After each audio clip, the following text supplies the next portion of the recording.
Olá, está começando o programa de entrevistas da TV Câmara. A cada edição, o Tá na Pauta traz mais informações sobre um dos tantos projetos que estão tramitando, ou seja, são discutidos e votados pelos vereadores. Hoje nós vamos falar de inclusão e violência contra a mulher, tudo no mesmo projeto. Vamos ver. É o projeto de lei 358 de 2023, que dispõe sobre a garantia de acessibilidade comunicativa à mulher com deficiência auditiva e ou visual, vítima de violência doméstica e familiar. E para falar desse assunto, nosso convidado, é claro, é o responsável por essa proposta. Vereador William Veloso já está aqui no estúdio. Seja bem-vindo, é um prazer receber o senhor. Obrigado, Marina. É um prazer estar aqui contigo, com todos da TV Câmara Goiânia, e para falar de um importante projeto que o segmento já vem necessitando há vários anos. Então, nós tivemos a oportunidade de provocá-lo ainda nessa legislatura e esperamos que o processo corra o mais rápido possível para contemplar as necessidades desse grupo de pessoas que tanto necessitam de uma guarida maior, de uma proteção maior da lei para que sejam cumpridos seus direitos. E antes de nós falarmos mais detalhadamente dessa matéria, é importante destacar que o vereador William Veloso apresenta vários projetos nessa área de inclusão, tem uma história de luta para garantir os direitos das pessoas com deficiência em várias frentes. A representatividade é muito importante para todos os segmentos. Eu me tornei usuário de cadeira de rodas com 17 anos de idade, então agora, 1º de setembro, fez 40 anos. Eu tenho uma vida muito maior numa cadeira de rodas do que andando de forma sem utilizar a cadeira. Então, a vinda minha para a Câmara Municipal em 2020, numa primeira tentativa, confesso para vocês que não passava pela minha cabeça de ser político, mas o movimento forçou nós a termos um representante aqui na casa, porque nós estávamos com a lacuna de representatividade aqui, já há quase uma década. Então, antes tinha a vereadora Cidinha, né? Sim, que acho que era do PT, se não me engano. É até uma amiga defensora aí dos direitos da pessoa com deficiência.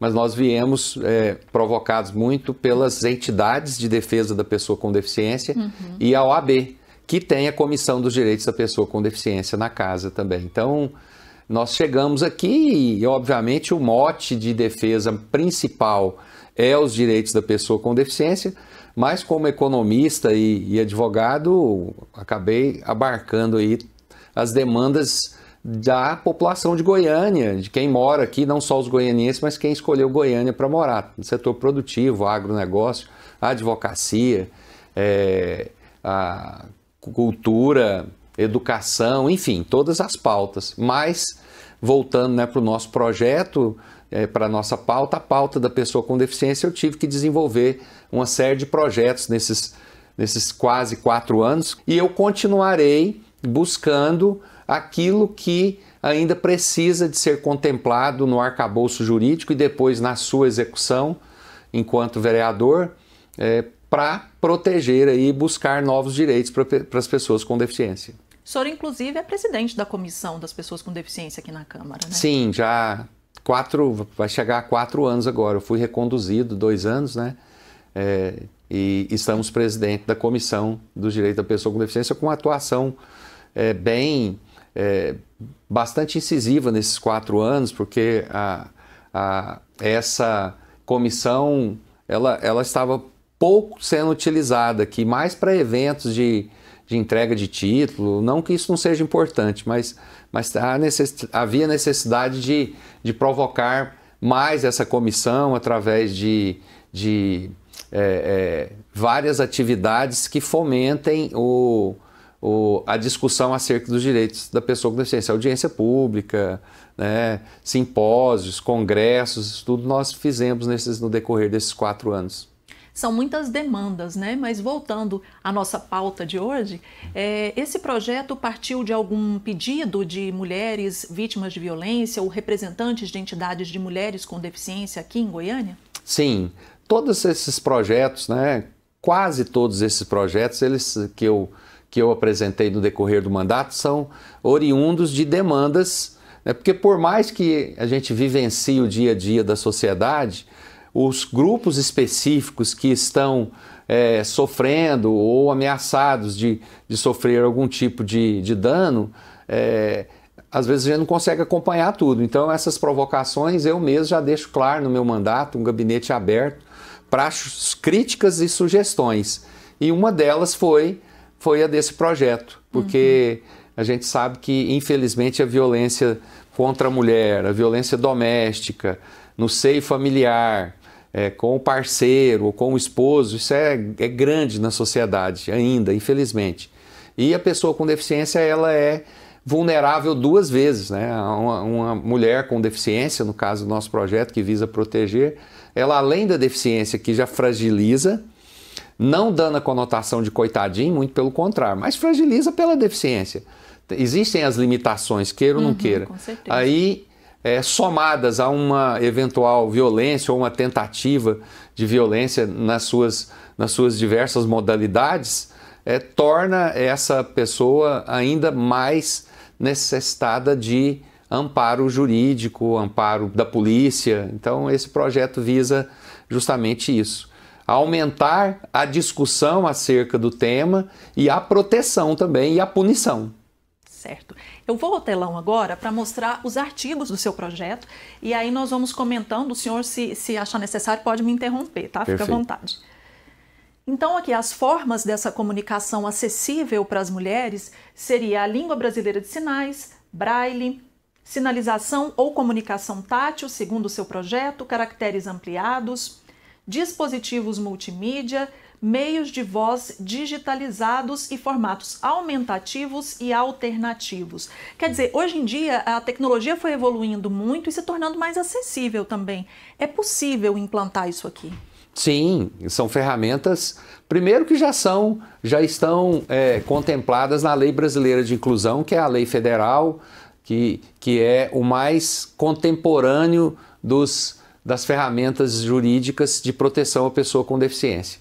E nós procuramos colocar essas qualificações aí de ferramentas de acessibilidade justamente porque são as que vão dar para a pessoa com deficiência autonomia e independência na hora de se comunicar com as outras pessoas, né? O braille, por exemplo, o cego precisa, né? A audiodescrição para ele. No caso dos surdos, o intérprete Libras, para que ele possa se entender e ser entendido. Então há necessidade de ter essas ferramentas. Como você bem disse, a deficiência, muitas das deficiências, eu, por exemplo, eu me tornei usuário de cadeira de rodas. Eu tive uma lesão medular. A medicina não encontrou formas de corrigir essa lesão medular. Mas a tecnologia nos dá as oportunidades de ter cadeiras de rodas mais leves, de ter veículos adaptados. Então, a minha necessidade é uma necessidade física. A necessidade do surdo é justamente essa, de se ter um implemento aí da correção através do intérprete Libras, né? Os surdos, os cegos através dos táteis, das placas em braille, enfim. Justamente para que operacionalize o projeto de lei. O projeto de lei seja colocado em prática usando essas ferramentas. E hoje está em voga a inteligência artificial. Pode ajudar também? Ah, sim, muito. A inteligência artificial, nós já temos, por exemplo, intérprete de Libras através de programas de IA, né? De inteligência artificial. Não está ainda, não é o mais recomendado, mas na ausência de uma outra, ele já serve para suprir aí essa necessidade. Mas é importante também valorizar, né, as profissionais de Libras que se formam para isso, inclusive as nossas colegas. Tanto é que no projeto você vai ver aí que a prioridade é a presença humana, não tendo a utilização das ferramentas. Certo.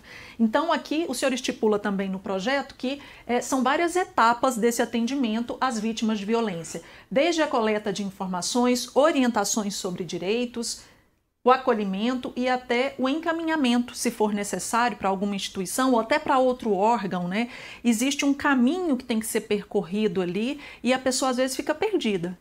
Às vezes não, sempre ela fica perdida, ela não consegue, desde um boletim de ocorrência, por exemplo. Eu vou te dar um exemplo de um surdo. Ele chega numa delegacia ele não consegue se comunicar. O delegado ou o agente não consegue entender o que ela está falando, na maioria das vezes, o que ela quer dizer, ou ele quer dizer ela, no caso nós estamos falando sobre a violência contra as mulheres.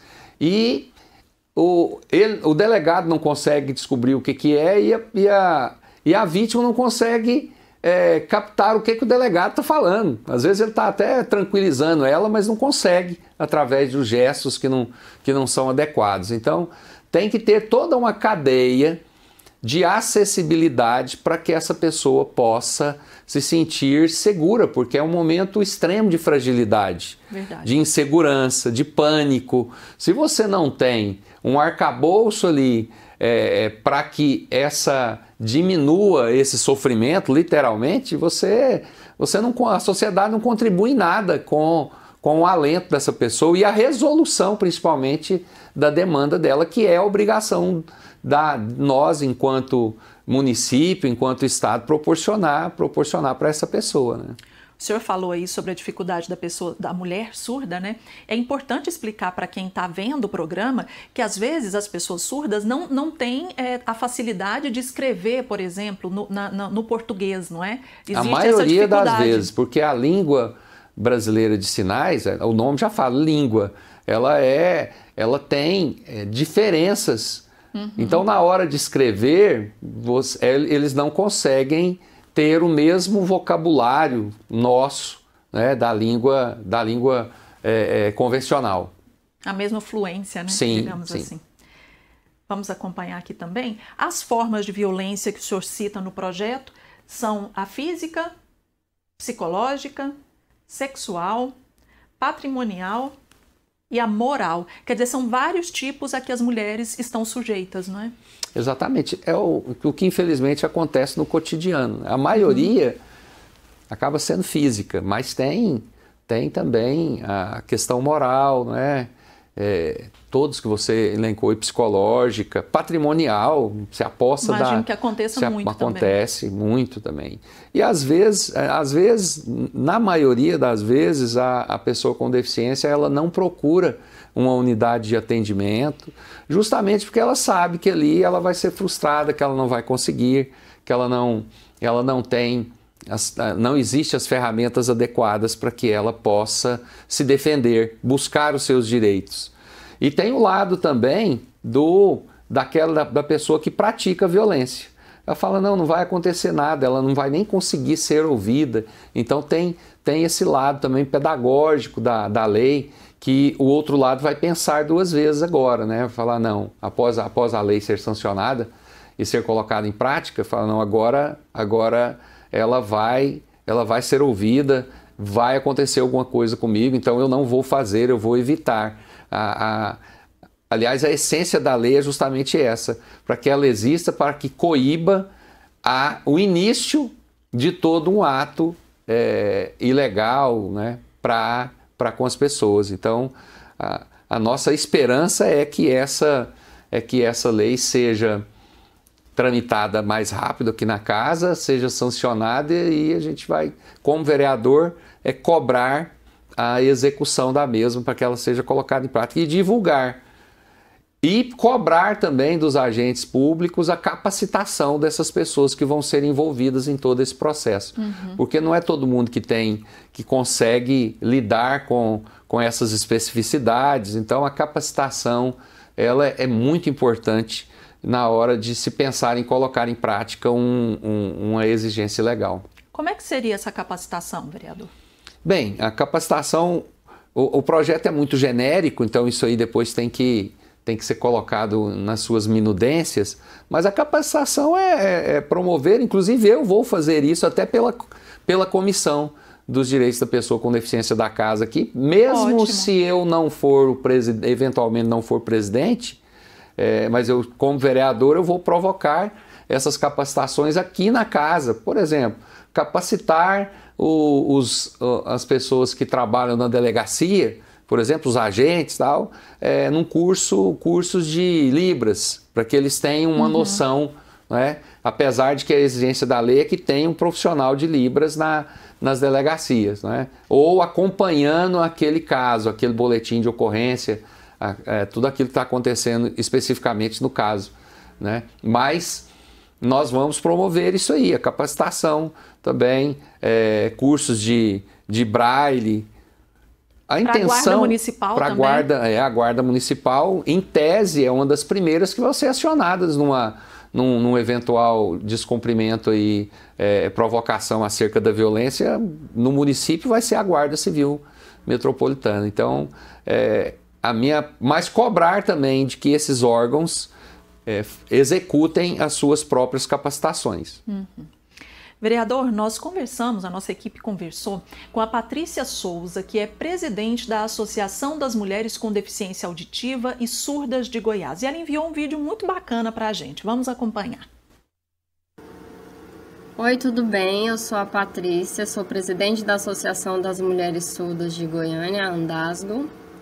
E hoje eu quero falar a respeito do quanto nós da comunidade surda sofremos por causa da falta de acessibilidade dentro das delegacias. E pedir aos vereadores e deputados que possam aprovar projetos de lei para que dentro das delegacias tenha intérpretes de Libras e também para que o Corpo de Bombeiros possa aprender a Libras.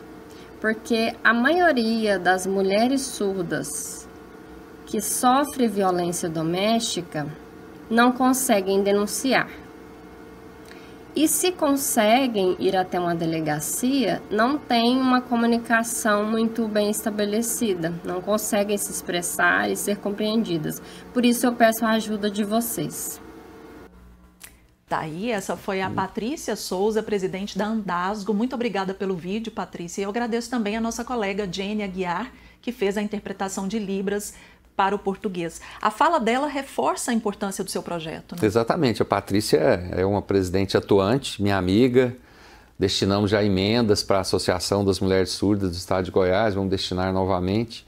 É uma forma do vereador estar ajudando também nas outras demandas. E essa toda vez que nós encontramos, ela relata, infelizmente, casos de tentativas de violência, intimidações por parte de homens para com mulheres surdas, adultas, adolescentes, o pânico delas de não saber que pode acontecer, e isso geralmente acontece, de não poderem ser incompreendidas. Então, o projeto de lei ele tem uma importância muito grande. Essa lei ela vai contemplar e dar segurança para esse grupo de mulheres que tanto sofrem, um sofrimento até antes de ter um caso, o sofrimento de saber que se eventualmente acontecer, a gente espera que não, mas se acontecer, como que ela vai fazer? Como que vai... Não tem a quem recorrer. Exatamente, é uma insegurança muito grande.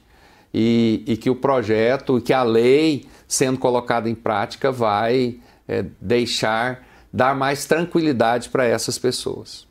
Vamos falar agora de números da violência contra a mulher. Um levantamento feito pelo Atlas da Violência tem dados específicos sobre a situação das mulheres com deficiência no país. Vamos assistir.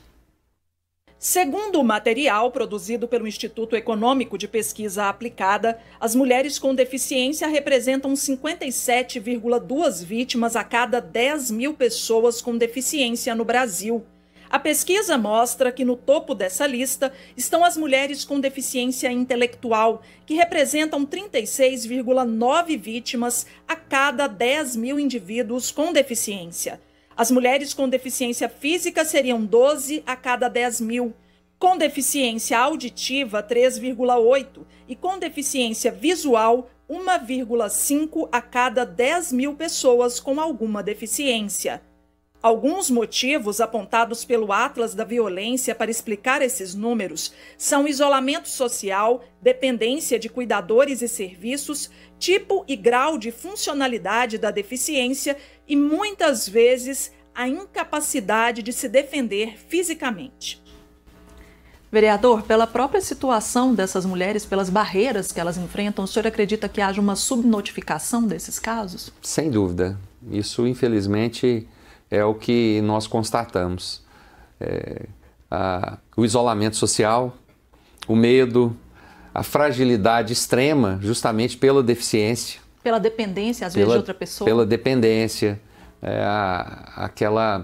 infelizmente a pessoa com deficiência, a maioria das pessoas com deficiência estão num estado de vulnerabilidade social e econômica muito grande, então acabam sendo reféns daquelas pessoas que se propõem a ajudar ou a conviver, né? É lógico, temos exceções, a sociedade vem evoluindo nessa situação, todo mundo tem direito de ser feliz, de ter uma vida plena, de constituir família e de viver bem. Mas ainda temos um longo caminho pela frente, se tratando de Brasil, se tratando de estado de Goiás, de Goiânia. Por isso essa necessidade de termos pessoas. Nós temos um mote na Convenção sobre os Direitos da Pessoa com Deficiência, que o Brasil recepcionou como emenda, como Constituição, uma emenda à Constituição, que é o nada sobre nós sem nós.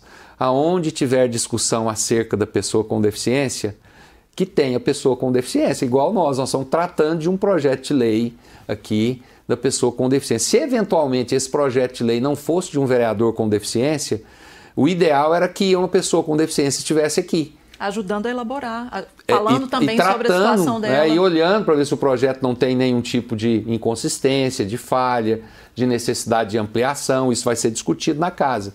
Mas o fato de ter uma pessoa com deficiência já, em tese, já traduz ali o pensamento da maioria das pessoas e da necessidade das mesmas. E, infelizmente, nós só temos isso no município, nós estamos na Câmara Municipal, fui reconduzido, mas nos falta deputados e deputadas estaduais, deputados e deputadas federais, senadoras, senadores, para a gente ter prefeitas no executivo também, exatamente. Temos alguns já, inclusive aqui já foi reeleito um prefeito aqui próximo de nós aqui, que é cadeirante, até amigo meu, reeleito também. Então, aos poucos a gente vai fomentando e vai melhorando e a sociedade vai vendo a necessidade de ter também essa representatividade para tratar desses assuntos e cobrar, né, dos governantes a aplicação dessas leis e a efetividade das mesmas. Mas os números comprovam a quantidade de pessoas que necessitam. Não é uma lei que vai ser criada e falar, mas isso aí vai ser... Não tem nem procura, não tem demanda, muito pelo contrário, tem muita demanda e essa demanda precisa ser... Nós precisamos dar a nossa resposta enquanto agentes públicos. Não tem demanda às vezes porque a pessoa já sabe que não adianta procurar, né? Exatamente. E existe até, eu vou te dar um exemplo, assim, fora desse contexto, mas que tem tudo a ver. Eu tenho um amigo que tem um bar em Goiânia muito bem frequentado.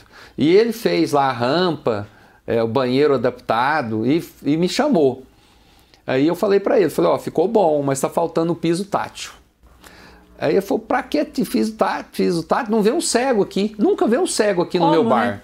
Aí eu falei, talvez ele não tenha vindo porque não sabe que não tem acessibilidade. E aí ele não falou nada comigo, passou uns 6 meses, ele me ligou, falou, William, vem aqui para você conhecer, eu coloquei o piso tátil aqui e quero te contar uma novidade. Ele instalou o piso tátil e os cegos começaram a frequentar o bar dele. Ele falou, cara, você tem mais de 20 cegos frequentando meu bar aqui. Falei, porque você colocou o piso tátil, um passou para o outro e viu que ficou fácil, né? Eles conseguiram se locomover e estão frequentando. Então, já recuperou o investimento. Exatamente. Então, assim, é tudo uma questão de você provocar, porque muitas vezes a pessoa, você não sabe que aquela demanda existe, porque ela não tem condições sequer de colocar a boca no trombone e falar, eu estou aqui, eu preciso de ajuda. Existo, né? Nesse caso, é latente a necessidade, porque existem os casos aí de violência contra a pessoa com deficiência, no Disque 100, é o tempo todo chegando. E a maioria é a violência familiar. O pai, ou a mãe, ou o marido, o companheiro, o filho, que acaba fazendo isso com a pessoa com deficiência. É terrível, né? Em Goiás, vereador, o governo divulgou dados da violência contra a mulher no período de janeiro a setembro deste ano. Foram 38 casos de feminicídio e 502 estupros, fora os casos de ataques, ameaças, agressões. Nós pedimos à Secretaria Estadual de Segurança Pública os dados de violência contra as mulheres com deficiência, mas a resposta que tivemos é que não existe essa especificação no sistema. Quer dizer, seria interessante haver, até mesmo para se trabalhar políticas públicas adequadas, né? Sem dúvida. Essa informação aí, esse dado concreto, eu vou provocar aí alguns deputados estaduais para que eles corrijam essa falha. Isso, então, hoje é tudo no sistema, desenvolver um software que gere relatórios acerca desses dados, porque esses dados chegam, eles estão faltando ser filtrados ali e trabalhados. O que me frustrou muito no último censo é que a gente esperava que tivesse muito mais informações acerca das pessoas com deficiência, que fosse um cadastro com mais especificações, e não teve. Então já foi um censo que aconteceu agora depois de 10 anos, e que nós vamos ter que cobrar do governo federal um novo para poder chegar nessas questões específicas de cada deficiência, porque são várias. Nós tivemos, ficou muito genérico, então há necessidade. Nós temos vários casos aí de várias deficiências, e cada uma repita as suas especificidades.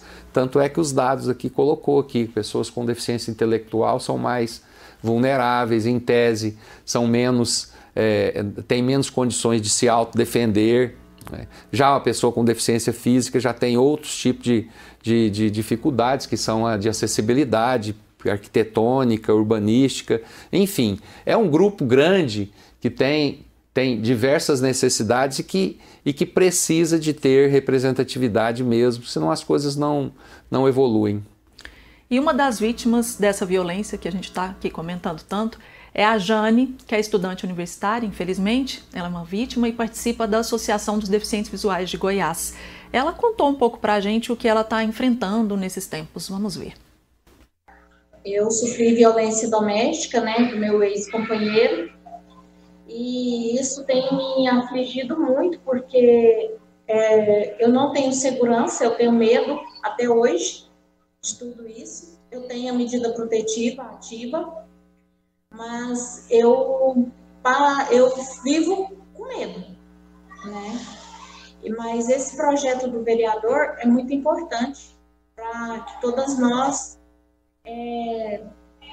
poder ficar sabendo dos nossos direitos, de tudo que a gente, que vier a favorecer a mulher com deficiência,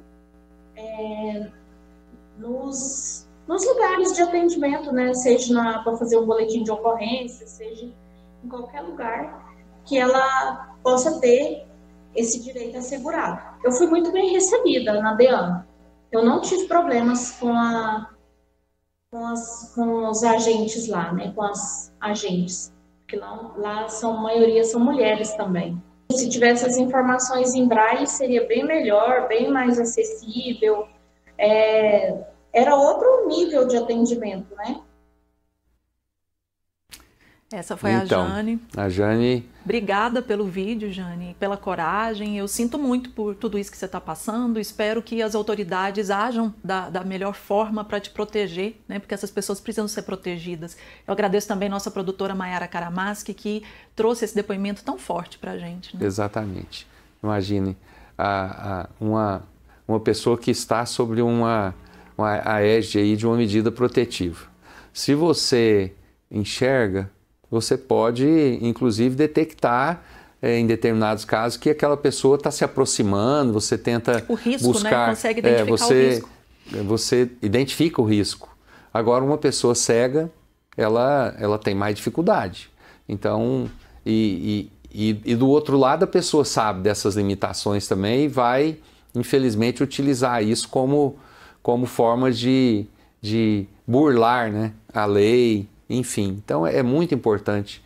Eu estou muito feliz da tramitação desse projeto, e a responsabilidade é muito grande dos outros vereadores aqui, no sentido de fazer com que esse projeto se torne uma lei para amparar exatamente casos como esse da Jane aí, que você imagina a aflição, o medo, o receio, e chegando na delegacia não ter as ferramentas que a lei vai exigir que que tem. Isso é uma evolução natural da nossa sociedade que tem que existir. É a responsabilidade social que precisa ser implantada a todo tempo para que a gente possa corrigir um defeito histórico da nossa sociedade, que é o de achar que a pessoa com deficiência não tem direito a ter os seus direitos plenos sendo contemplados, né?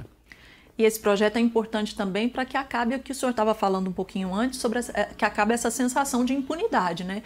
Eu posso fazer o que eu quiser aqui, que a vítima não vai ter como se expressar mesmo e não vão chegar até mim. Porque esse é um projeto sobre inclusão, mas é um projeto sobre combate à violência, né? Até mesmo para identificar aquele criminoso, né? É mais fácil se ela conseguir se expressar realmente, não tendo alguém para falar por ela. Né? E acima de tudo, um dos princípios fundamentais da nossa sociedade é o princípio da dignidade da pessoa humana. Você tem que fazer esse princípio estar acima de qualquer outro. Então esse projeto ele visa exatamente isso, fomentar e fazer valer aí a dignidade da pessoa humana, que infelizmente para a pessoa com deficiência ainda é mais mitigado. Então nós precisamos corrigir esse problema histórico da nossa sociedade. E é através de leis que façam, que causem impacto positivo no grupo, né, nesse grupo de pessoas que tanto necessitam. Né? Vereador William Veloso, do PL, muito obrigada pela sua presença no Tá na Pauta. Parabéns por esse projeto, realmente muito importante para as mulheres vítimas de violência, mulheres com deficiência. Eu que agradeço o espaço, né, e deixo aqui já o nosso Gabinete 9 à disposição das pessoas com deficiência, da sociedade em geral, um gabinete que é totalmente inclusivo, né, vocês já tiveram a oportunidade de conhecer vários daqui da Câmara, se não todos, né, um gabinete onde nós priorizamos a capacidade, por isso o termo pessoa com deficiência, pessoa vem primeiro do que a deficiência, então a busca nossa é justamente para mostrar para a sociedade que as pessoas com deficiência têm capacidade de serem protagonistas de suas vidas e no caso específico desse projeto elas têm, a sociedade tem a obrigação de dar a devida guarida para que tanto elas merecem e está estampado nas leis. Me coloco à disposição sempre, né? Obrigado pelo convite e vamos juntos aí por uma Goiânia mais inclusiva, né? E melhor para se viver. Isso mesmo, obrigada. O Tá na Pauta está disponível no YouTube e também no nosso canal aberto 3.3. Continue ligado na nossa programação da TV Câmara. Eu te encontro na próxima edição. Até lá!